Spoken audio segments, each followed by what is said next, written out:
राहुल गांधी की रैली में मोदी जी के बारे में कोई नारा लग गया।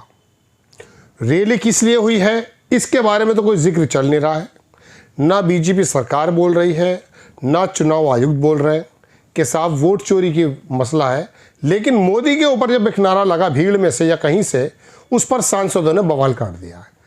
मोदी तेरी कब्र, वो सुनता है कब्र खुदेगी, पर संसद में ज़बरदस्त हंगामा। बीजेपी ने कहा सोनिया माफ़ी मांगे। मुझे अजीबोगरीब एक बात याद आ जाती है। के जाफर शरीफ कर्नाटक के एक मंत्री थे रेलवे। एक रेल का एक्सीडेंट हो गया, माफ़ी इस्तीफ़ा मांगने लगे उनसे। वो बोले यार ये ड्राइवर की गलती है, मैं क्यों इस्तीफ़ा दूँ। ये सिर्फ लाइट बोर्ड में बता रहा हूँ मैं आपको।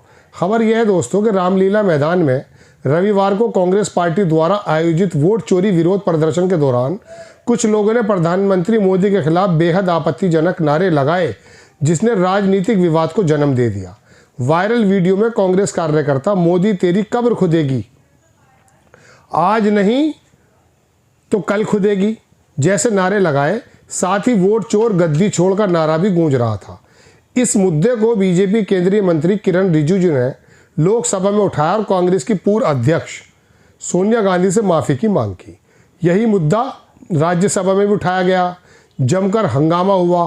कांग्रेस सांसदों ने बीजेपी और सरकार को सोनिया गांधी के खिलाफ पीएम मोदी और भाजपा नेताओं द्वारा बोले गए आपत्तिजनक जुमलों की याद दिलाई।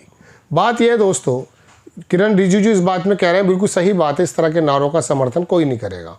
न राहुल गांधी, न सोनिया गांधी, न खड़गे साहब। भीड़ का मुंह कुछ होता है। एक साहब लिख रहे हैं कि भीड़ में इन्हीं के लोग होंगे, वो भी आपको दिखाऊंगा। लेकिन इस जुमले को तो किरण रिजिजू ने पकड़ लिया, लेकिन वोट चोरी का जो मुद्दा है उसके बारे में क्यों नहीं बोला जा रहा है।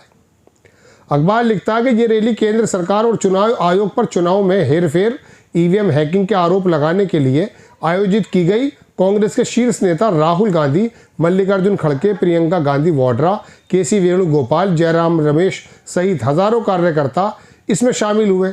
पार्टी का दावा है कि यह प्रदर्शन लोकतंत्र और संविधान की रक्षा के लिए था, ना किसी की व्यक्तिगत हमले के लिए। छोटा सा देख लीजिए संसद टीवी का ये जेपी नड्डा वगैरह जो है ऑब्जेक्शन दिखा रहे हैं। ये वीडियो देखें आप। सर, बहुत ही दुख के साथ और उद्वेलित मन से मैं एक विषय को सदन के सामने लाना चाहता हूं कि कल जो कांग्रेस पार्टी की रैली हुई उसमें नारे लगे मोदी तेरी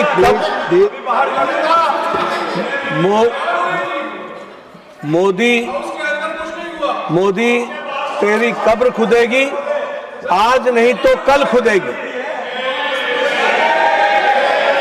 ये इस तरीके के नारे की बात रिकॉर्ड पे जा रही है, प्लीज। ये तरीके के नारे कांग्रेस पार्टी के सोच और मानसिकता को दर्शाता है।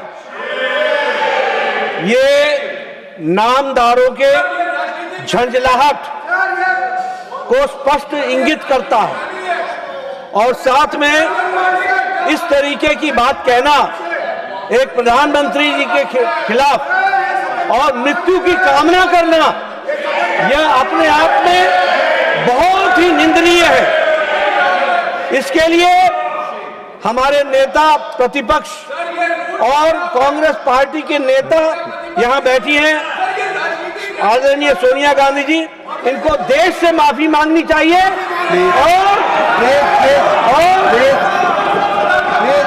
देश से माफी मांगनी चाहिए और ये नामदारों की झंझलाहट है इसको समझना चाहिए। और मैं ये भी कहना चाहूंगा कि राजनीति का स्तर कांग्रेस पार्टी ने इतना गिरा दिया है जो कल्पना के बाहर है। अब बात यह है कि ये वीडियो भी आपने देख लिया। मोदी जी संसद छोड़ करके, संसद सत्र छोड़ कर बाहर चले गए, कोई सवाल का जवाब नहीं। अब इसके अंदर लोग लिख रहे हैं कि भीड़ से अगर ये नारे लगाए गए हैं तो भीड़ तो किसी का भी रूप ले सकती है, कोई कहीं भी जा सकता है। हमने देखा है कि ओखला में जब एनआरसी और सीएए के खिलाफ प्रदर्शन चल रहा था तो वहाँ पर इस तरह के टूल्स की महिला पत्रकार बुर्का पहनकर चली आई थी। तो ये नारे बिल्कुल बेहद खेदजनक हैं और गलत है। किसी को भी प्रधानमंत्री मोदी के बारे में ये कहने की इजाज़त बिल्कुल भी नहीं मिलनी चाहिए। लेकिन आप ये बताइए रिजिजू साहब, ये रैली के अंदर एक नारा और लग रहा था वोट चोरी का, उसके बारे में जवाब क्यों नहीं दे रही संसद?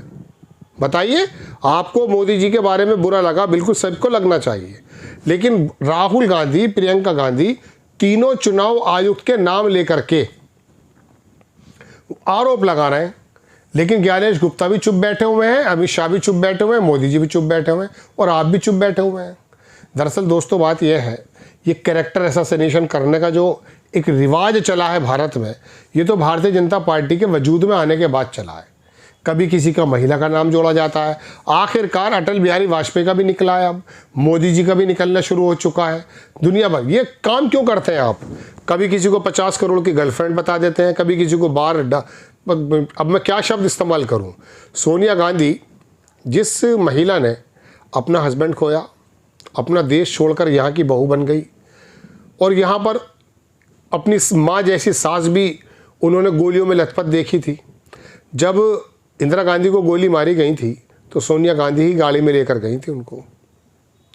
जब राजीव गांधी को उड़ा दिया गया बम से तो उनके टुकड़ों को अपनी आंखों से इस महिला ने देखा। बीमार रहती हैं, कभी हमने किसी भी बात में आज तक किसी मुंह से ऐसा कोई निकला हुआ शब्द नहीं देखा जिसको लिए लगे कि हाँ इनकी सौम्यता खो रहा हो। इनके परिवार को, राहुल गांधी की पार्टीज़ को, राहुल गांधी के बाहर आने जाने को क्या क्या आरोप लगते हैं। राहुल गांधी अपनी बहन की बेटी के साथ अगर एयरपोर्ट पर घूम रहे हैं तो बताइए इन्हीं से जुड़े हुए तंत्र, टूल किस तरह के भद्दे अल्फाज और क्या क्या इल्ज़ामात लगाते हैं। यात्रा के दौरान अगर वो बच्चे मिल जाते हैं तो क्या क्या आरोप लगते हैं। दोस्तों बात यह है कि ये आरोप और गंदगी और पर्सनल असैसिनेशन करने की जो राजनीति है, ये तो भारतीय जनता पार्टी के नेता ही शुरू करते हैं। अब कांग्रेस की रैली में अगर किसी ने ये आपत्तिजनक नारे लगाए, हम कह रहे हैं कि बहुत गलत नारे हैं, लेकिन आपको ये नारे तो चुभ गए, चुभने चाहिए। लेकिन जो दूसरे लोकतंत्र की हत्या हो रही है, लोकतंत्र की जो कब्र खुद रही है, उसके बारे में रिजिजू साहब को परेशानी क्यों नहीं हुई? संसदीय कार्य मंत्री हैं मेरे ख्याल से, तो सोचना चाहिए कि ये जो सरकार आई है प्रदेशों में और देश में, इसको चोरी की सरकार कह रहे हैं लोग। चुनाव आयुक्त पिछला हो या अगला, सबको बताया जा रहा है कि किस प्रकार से हेरा फेरी कर रहे हैं। आरोप लग रहे हैं, इनके आरोपों को जवाब दो ना।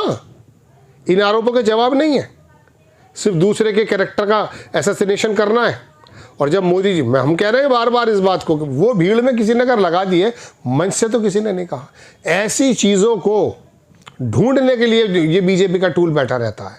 अमित मालवीय की, जानते हैं अमित मालवीय, ये बीजेपी का जो आर्मी ट्रोल चलाता है उसी का मुखिया है। 1000 बार ये झूठा साबित हो चुका है। ऑनलाइन झूठी बातें करता है, प्रोपेगेंडा करता है, झूठा साबित करते हैं हम जैसे छोटे छोटे यूट्यूबर भी। उसके बावजूद बेहयाई और बेशर्मी की बात यह है कि अपने ट्वीट को डिलीट नहीं करता है, वहीं रहता है। इल्ज़ाम लगाने वाली पार्टी अगर कोई कहेगा तो आपको बीजेपी याद आएगी। असैसिनेशन कैरेक्टर का अगर किसी को करना हो तो आपको पता चलेगा बीजेपी याद आएगी। और खुद के नेता दुष्कर्म में पकड़े जा रहे हैं, कोई जिक्र नहीं है, ऊपर से लेके नीचे तक सबके पता दाग निकल के आ रहे हैं। सेंगर से लेके चिमियानर, निंदर, पता नहीं कौन कौन साबित हो गए। जिन बाबाओं की शरण में मोदी जी जाते थे वो दुष्कर्म में जेल में पड़े। अभी मैं ये खबर देख ही रहा था, एक पत्रकार साथी, उन्होंने अटल बिहारी वाजपेयी का जो कॉल थी उनके मद्देनज़र निकाल कर रख दी है। मुझे बिल्कुल अच्छी इसलिए नहीं लगती ये बातें दोस्तों, कि हकीकतन बात यह है कि ये वाली बातें करके हम कौन सी चीज़ को पालेंगे, हमारे देश की दशा और दिशा कैसे तय हो जाएगी बताइए आप। ये गंदगी पैदा करके क्या हो सकता है? वक्ती तौर की टेम्पटेशन ही तो हो सकती है, बस जो गंदी भावना हो सकती है उसको खाद मिल रही है सिर्फ। आपको खबर कैसी लगी अपनी राय कमेंट्स बॉक्स में ज़रूर दीजिए। चैनल को सब्सक्राइब कीजिए, शेयर कीजिए। नेक्स्ट टाइम मैं किसी खबर के साथ हाजिर होता हूँ। जय हिंद।